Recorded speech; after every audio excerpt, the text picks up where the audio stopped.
दिल की डोर दिल तक।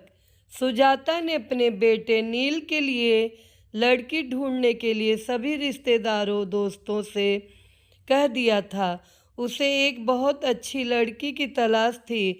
वह अपने पति राघव से इसी बात की चर्चा करती कि जब दुल्हन इस घर में आएगी तो घर कितना खुशहाल हो जाएगा। चांद सा टुकड़ा लाऊंगी अपने राजकुमार के लिए। नील से भी बार बार पूछती थी कि लड़की तुझे कैसी चाहिए, पर नील हंसकर टाल देता था। क्या मम्मी, अभी कहाँ, मुझे बहुत कुछ करना है। उम्मीद नहीं थी कि नील फ़ोन पर अपनी पसंद की लड़की को चुनकर उसके सामने रिश्ते का प्रस्ताव ले आएगा। सुजाता के लिए यह एक बहुत बड़ा धक्का था। शाम को 2 कप चाय के साथ सुजाता अपने पति के पास बालकनी में बैठ गई। राघव ने पूछा, क्या हुआ सुजाता, आज चीनी डालना भूल गई चाय में? अच्छा। सुजाता का ध्यान विचारों से हटकर चाय की तरफ गया। मैंने ध्यान ही नहीं दिया, अभी लाती हूँ। सुजाता चाय के लिए चीनी लेकर आई और चम्मच से कप में घुमाकर मिलाती जा रही थी। पता नहीं कैसी होगी नील की पसंद, हमसे घुलेगी मिलेगी कि नहीं, मन ही मन उधेड़-बुन में लगी थी। राघव ने कहा, बड़ी चुप चुप हो, क्या बात है? नहीं, ऐसा कुछ नहीं है। आज सुबह नील का फ़ोन आया था। उसने बताया कि माँ, आपको लड़की देखने की ज़रूरत नहीं है, मैंने लड़की पसंद कर ली है। सुजाता के पति को जब उसने नील से हुई बातचीत के बारे में बताया तो वह पूछने लगे कि अच्छा, कौन है लड़की, कहाँ से है, क्या करती है? कुछ पूछा नहीं तुमने? सुजाता ने जवाब दिया, नहीं, मैंने सोचा मिलकर बात करेंगे। कल आ रहा है। अगले दिन नील की पसंद का नाश्ता और खाना बनाकर फुर्सत से जैसे ही बैठी तभी नील आ पहुंचा। आते ही मम्मा मम्मा करता हुआ गले से लिपट गया। क्या बात है, आज बड़ा खुश है? सुजाता ने बोला। इस पर वह कहने लगा कि मैंने आपको माही के बारे में कल बताया था ना, यह देखिए, यह उसकी फ़ोटो। कुछ घबराई नज़रों से फ़ोटो को देखने लगी। लड़की अच्छी थी, वैसे भी ना कहने का तो सवाल ही नहीं उठता था। नील की पसंद जो थी, पर अपने लिए अपनी तरह से रिश्तेदारों में जान पहचान की लड़की देखने की उसकी इच्छा हमेशा रही थी। राघव ने सुजाता को इस बात के लिए पहले ही समझा दिया था कि नील को ही जिंदगी बितानी है, नील की पसंद ही माननी चाहिए। इस तरह से सुजाता भी अपने मन को समझा चुकी थी और अपने बेटे की खुशी में खुश रहना चाहती थी। कैसी है मम्मा? नील ने उत्सुकता से पूछा। प्यारी है। कहाँ रहती है, क्या करती है? सुजाता ने जवाब देते हुए उससे कई सवाल कर डाले। माँ, मेरी कंपनी के पास एक कंपनी है, उसमें जॉब करती है।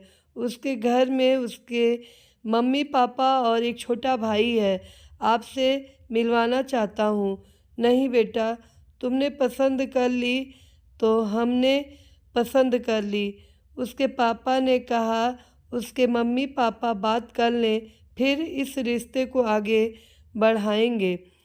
नील यह सुनकर बहुत खुश हुआ और माही के मम्मी पापा का नंबर तुरंत अपने मम्मी पापा को दे दिया। कुछ दिन बाद दोनों का रिश्ता पक्का कर दिया।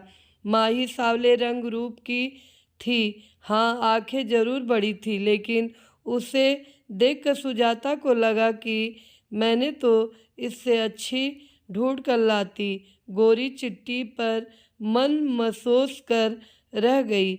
सगाई धूमधाम से हुई, शादी भी हो गई, पर सुजाता को चिंता थी कि कोई मेहमान बहू के सांवले रंग पर न कुछ बोल दे। लेकिन उसने देखा माही के चेहरे पर एक मुस्कान रहती थी। दुल्हन थी माही, पर फिर भी सबका ध्यान रख रही थी।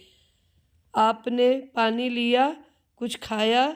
सब रिश्तेदार तारीफ करते नहीं थक रहे थे, पर माही ज़्यादा बोलती नहीं थी। शायद उसकी आदत ही ऐसी थी, कम बोलना।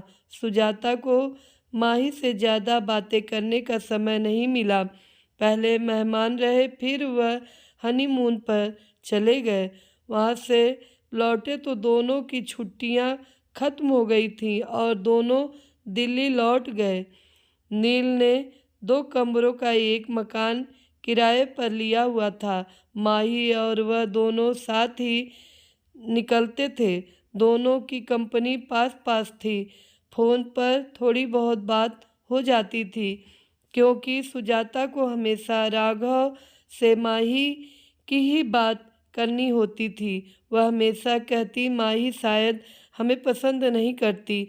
सुजाता को शिकायत होती थी कि वह दोनों घर नहीं आते। इस पर उसके पति राघव उसे समझा देते कि उनको छुट्टी नहीं मिल रही होगी। अभी शादी पर ली तो थी कितनी सारी छुट्टी, पर सुजाता के मन में एक डर था। बिना जान पहचान शादी हुई है। माही के कम बोलने की आदत की वजह से सुजाता और माही शादी होने के बावजूद भी एक दूसरे को ज़्यादा करीब से नहीं जान पाए थे। एक दिन नील ने फ़ोन किया और कहा, आप और पापा कुछ दिन के लिए आ जाओ। हम दोनों को छुट्टी नहीं मिल रही है, लेकिन आप लोग यहाँ आ जाइए, साथ मिलकर रहेंगे। सुजाता ने बहुत आनाकानी करते हुए मना किया, नहीं, अभी नहीं, फिर कभी। लेकिन नील मानने को तैयार ही नहीं था। अच्छा, तेरे पापा से पूछ कर बताऊंगी। राघव के हाँ कहने पर सुजाता की खुशी बढ़ गई और उसने एक लिस्ट तैयार कर ली कि क्या क्या राघव के साथ वह बाजार से जाकर नील की पसंद का लेगी। माही की भी खाने पीने की पसंद उसे पता चल चुकी थी, इसलिए उसने लड्डू, पंजीरी और घर का भी काफ़ी सामान बना लिया था और बाजार से भी उनके लिए शर्ट और सूट खरीद लाई थी। आखिर पहली बार बेटे और बहू के पास रहने जा रही थी। राघव और सुजाता टैक्सी करके दिल्ली पहुंच गए। सुजाता सोचने लगी, माही ऑफिस होगी, छुट्टी तो ली नहीं होगी। दरवाजे पे ताला नहीं था। सुजाता को अच्छा महसूस हुआ। डोरबेल बजाते ही माही ने पैर छुए और नाश्ता और चाय लेकर आ गई। माही ने कहा कि आप नहा धोकर कपड़े बदल लीजिए, मैं थोड़ी देर में खाना लाती हूँ। सामने नया ट्रैवल रख दिया। यह देखकर राघव मुस्कुराए। थोड़ी टेढ़ी निगाह से सुजाता थोड़ी सी मुस्कुराहट के साथ नजरें नीची करके नाश्ता करने लगी। देखा, बहू कितनी समझदार है। राघव के यह कहने पर सुजाता कुछ नहीं बोली। कहती भी क्या, शाम को जब नील आया तो सब खुशी से मिले। सुजाता सामान दिखाने लग गई। सब खुश थे। नील, सुजाता और राघव बातें कर रहे थे। माही अपने इधर उधर के काम समेटने में लगी थी। बस एक छोटी सी मुस्कुराहट लिए रात का खाना बाहर से ही ऑर्डर कर दिया था। सबने मिलकर खाना खाया। खा पी कर सब सोने चले गए। माही ने 2 चादर, एक जग पानी और गिलास सब रख दिया। सुजाता को मन ही मन खुशी हो रही थी। जैसा उसने सोचा था माही वैसे ही थी। घर को घर समझने वाली। अगले दिन ऑफिस था। नील बताता था कि दोनों कॉर्नफ्लेक्स खा कर जाते थे। सुजाता ने सोचा उन्हें कंपनी में मिल जाता होगा खाना, इसलिए कुछ ज़्यादा खाकर नहीं जाते। उसने सोचा, क्यों ना मैं अपने राघव के लिए कुछ बना लूं। तभी माही की आवाज़ से उसका ध्यान टूटा। माँ, नाश्ता रेडीमेड है, ढोकला। नील ने कहा, तुम तैयार हो जाओ, यह मैं कर लूँगी। नहीं माँ, आज शुक्रवार है, हम दोनों ने छुट्टी ली है और शनिवार इतवार को तो छुट्टी होती ही है। हमारी 3 दिन आपको यह शहर घुमा देंगे। मन ही मन सुजाता मुस्कुरा रही थी कि बेटे बहू के साथ पूरा दिन बिताएंगे। चारों घूमने निकल गए। जहाँ भी संभल कर चलना होता माही तुरंत सुजाता का हाथ पकड़ लेती। 3 दिन पता ही नहीं चले। अगले दिन सुजाता सुबह ही उठकर रसोई में आ गई। माही तुरंत बोली, मम्मी जी कुछ चाहिए नहीं? सुजाता ने कहा, मैं तो इसलिए चली आई कि दोनों मिलकर काम करेंगे, सब काम जल्दी हो जाएगा। यह सुनकर माही मुस्कुरा दी। दोनों ने मिलकर नाश्ता बनाया और माही ऑफिस के लिए तैयार हो गई। नील और माही चले गए। सुजाता राघव से माही की तारीफ किए जा रही थी और राघव मुस्कुरा रहे थे। तुम वही हो जो माही के लिए इतना डरी बैठी थी? सुजाता धीरे से मुस्कुरा दी थी। शाम को नील और माही ऑफिस से आए। खाना खाते समय राघव ने कहा, नील हम कल जाने की सोच रहे हैं। नील ने कहा, अभी तो खूब मन लग रहा है। आप अकेला तो महसूस नहीं कर रहे हैं? नहीं नील बेटा, तुम्हारी मम्मी साथ है ना, तो दिन आराम से कट जाता है।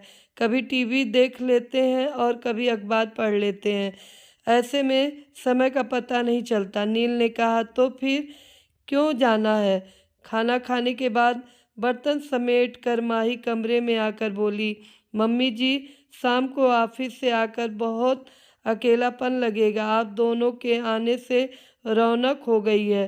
थोड़े दिन और रुक जाइए, या मैं तो कहती हूँ कि आप हमारे साथ ही रहिए। वैसे भी अब पापा जी रिटायर हो गए हैं, कोई काम नहीं है। आप दोनों का ध्यान हम पास रहकर ज़्यादा अच्छे से रख पाएंगे।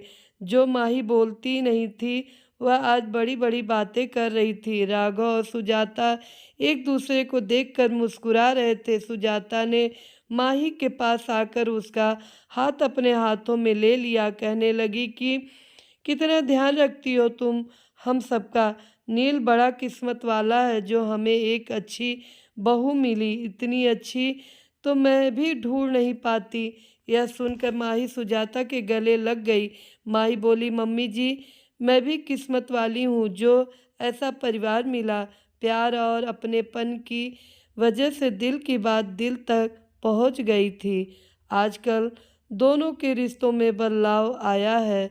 समझदारी और प्यार से रिश्ते मजबूत होते हैं।